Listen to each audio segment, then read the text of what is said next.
Hello, all. This is Dr. Dave Maslach talking to you about reciprocity.com. The E is written with a 3.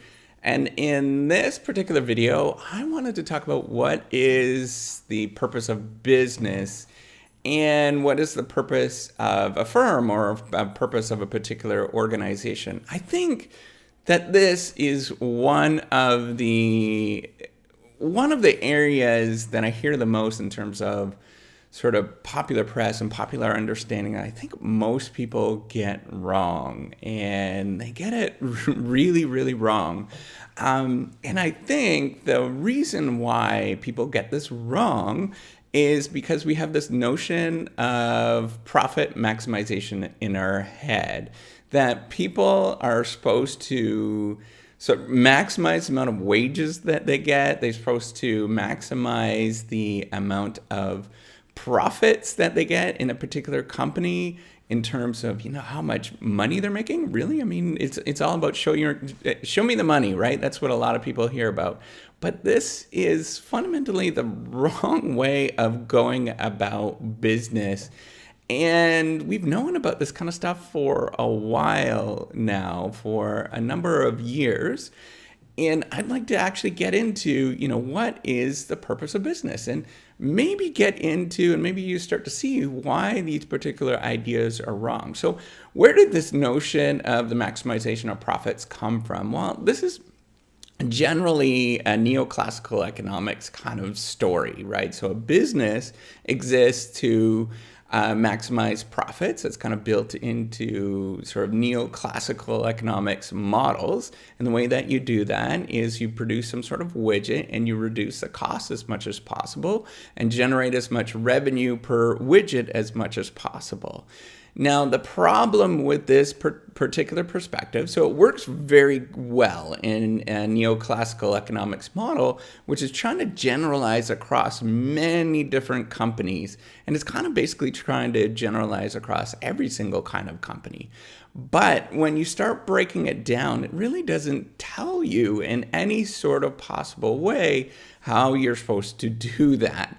That is the fundamental problem with this perspective. It doesn't tell you how to do that. And if you don't know how to do that, then you're going to create all sorts of weird incentives in order for people to sort of try to maximize these particular profits. So they start thinking that, well, you have to take money from other people. You have to reduce the cost of whatever you're making so much that it becomes a non-effective product, that it's actually just a crappy product. It doesn't work. Or that you have to, that it's just kind of zero-sum game where you take as much money from somebody else, you exploit as many people as you possibly can, and that is the sort of objective of business, right? So it doesn't tell you that that is fundamentally the wrong way of going about business in any sort of way.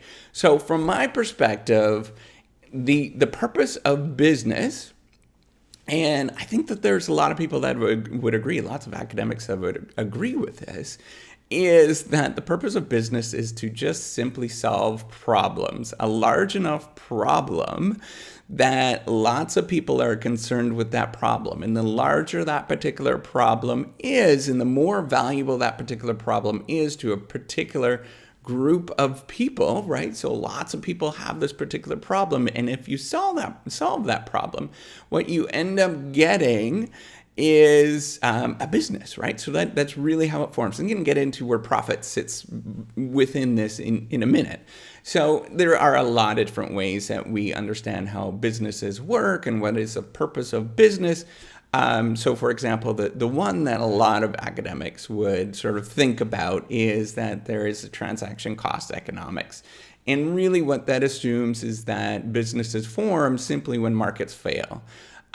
So markets are not working all that well, whether it is because that there is some sort of thing that whatever you're trying to sell or whatever it is that you're trying to do has a lot of just kind of subtle complexities to it that you can't necessarily trade very well. So you end up creating a business, right? So another thing or another way to view why businesses actually exist, or what is the purpose of a business, is through the resource-based view that businesses exist, or the purpose of a particular business is to organize resources, some sort of idiosyncratic resources that the way that we understand it is that they're valuable and they're rare and immutable, and you organize those in such a way that you can exploit those particular resources that are available, right? That are available to you.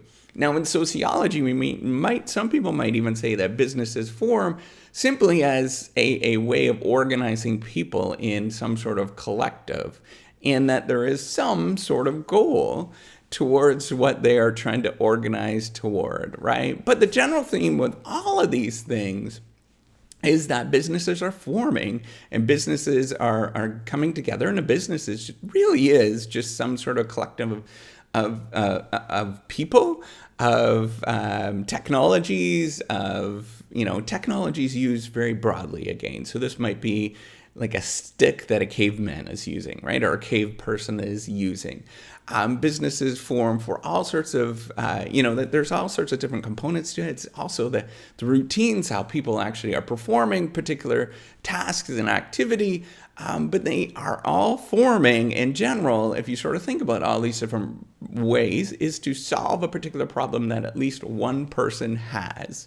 Right, so that's a key thing. You need to have at least one person. And if that business is formed to solve your particular individual problem, well, that's fine. That's one person that you actually have, right? And that's all you really need is to solve that one particular problem. It could be one person. It could be one major person, right? So you're solving the problem of a multi-billionaire, and that multi-billionaire gives you $1 billion.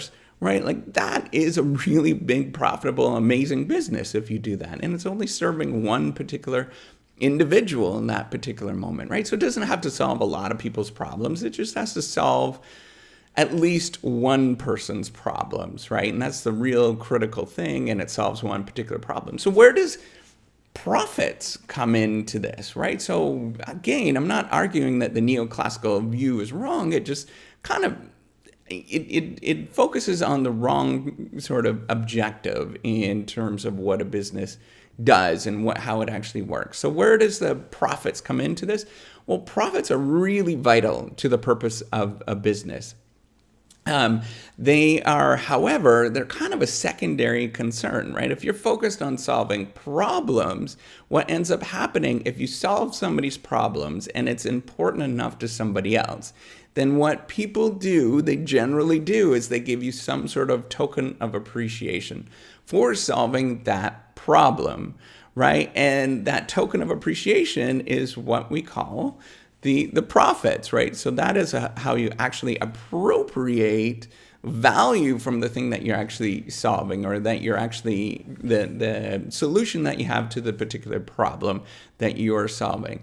And the more people that you solve this problem for, or the more value that is generating, say you are solving a problem for the multi-billionaire, and that's a really big problem for that person. Maybe you are the consultant, the financial consultant, right? Or the CPA, or the CFA for a multi-billionaire. Well, you better be the only person that is serving that one particular person, right? And if you do a very, very good job and you make them a lot of money because you're managing their money and their financial portfolio in the right way, they're going to give you a lot of money back, right? So they're going to give you a ton of money, and then that's where the profits come from. Now, the profits, again, it partly depends on the individual or the company that is actually solving the problem. So sometimes you actually will spend a lot more to solve the problem than what it's worth. And in that moment, that's where the profits kind of disappear, right? But the revenue that's generated, if you can create a problem, or if you can create a solution that is a little bit, that is more costly or less costly than what the solution actually generates in terms of the money that's being produced, right? Then you actually have profits and you actually have a viable business going forward. So I think in terms of understanding this sort of notion of what a business purpose is, it becomes really easy to understand, what a mission statement or a vision statement, or, understanding how businesses fit within the society as a whole, right? Most businesses are not out there to exploit people. Now, some of them do, but those ones tend not to exist a very, very long time. The ones that exist in a long time is that they're solving this major problem that nobody else can do, and they do it a lot better than every other person that's out there. So then the mission statement, it becomes really, clear that it's really just about solving the current problems that you're solving. And then the vision statement, this is thinking about what problems you're going to solve in the future, and sort of the bigger picture problems that you're going to solve in the picture or in the future, right? So it really becomes clear in what that is. So if you want to make progress on the business that you have, or if you're thinking about the different business purposes that you have, or you're trying to actually start up a business, or you're trying to make any substantial progress, maybe you're already got 100 people that are running your particular business. Well, you have to think about what is the problem that you're trying to solve. If you get your head wrapped around that, you're almost there, right? The second thing that you should do in terms of understanding what your mission and vision statement and what the business is, what's the purpose of your particular business or purpose of business in general, is that you have to sort of resolve emotional connection that people have with that particular problem. If you can sort of understand the emotional connection that people are having with that particular problem, then you can have a solution that resolves not only sort of the technical aspects of that particular business or that particular problem, but you're also resolving the emotional responses that people have. And that emotional response is the thing that brings people together and creates a tighter connection with the company or with the organization that you currently possess. So in the greater scheme of things, what is the purpose of business in society or in a greater view of things? It's not out there to extract as much profits as possible. It's not out there to pollute. It's not out there to do all these kind of negative things in any sort of way. In fact, pollution is sort of wastefulness on the fact of businesses. What they do and what a good business does is they solve problems that we can't do on our own, and they do it at a much larger scale or a much more impactful scale than what we could do on our own as individuals. Right? So that is the important thing to think about. So if there's any sort of pollution that's being created, that's wastefulness. A good business is actually going to try to resolve that, because that's being very, very wasteful with the problems that they're trying to solve and the resources that they have and they possess. So they're going to try to solve that. And once they do that and they solve this sort of larger problem and they solve they find out what the emotional response is that businesses or that people have to this problem, and they resolve that, then they make a lot of progress and they actually stick around for a long time.